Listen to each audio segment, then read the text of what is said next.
Salut à tous et bienvenue pour une nouvelle vidéo.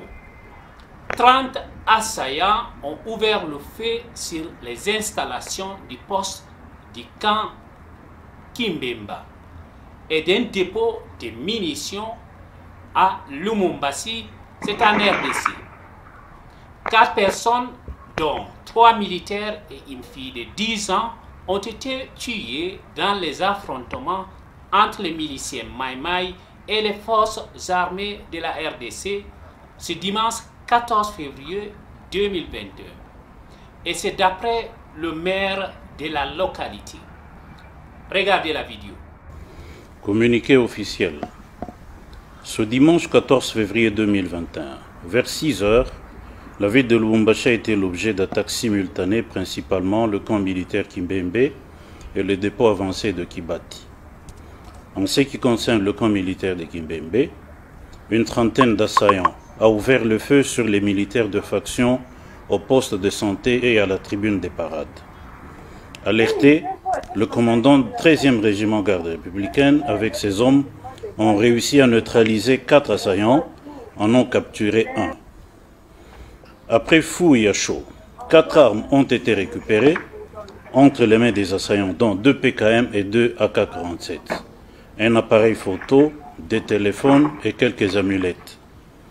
Le reste des assaillants se sont repliés en débandade vers Kintsevere et ses environs, où les forces de défense sont à leur poursuite.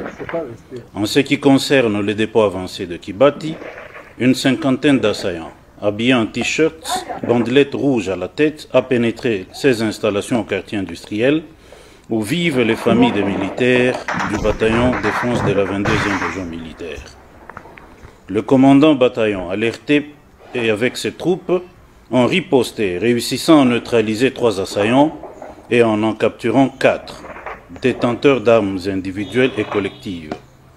En résumé, le bilan se présente de la manière suivante. Côté assaillant, 5 capturés, 7 neutralisés, 4 armes récupérées, dont 2 PKM et 2 AK-47. Côté force loyaliste, 3 militaires tués, un enfant de sexe féminin, fille d'un militaire âgé de 10 ans, a été tué et 4 épouses militaires blessées. À l'heure qu'il est, la situation est totalement sous contrôle.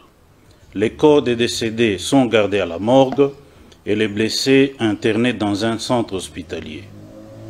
Nous félicitons les FARDC, la police et les services de sécurité pour leur promptitude et professionnalisme qui ont permis à rétablir l'ordre public en temps record. Nous félicitons également la population et l'invitons à dénoncer auprès des services compétents toute personne ou tout mouvement suspect. Par ailleurs, le Conseil de sécurité, réuni sous la présidence de son Excellence Monsieur le Gouverneur de province, a demandé aux services de sécurité de maintenir la vigilance pour barrer la route aux ennemis de la paix.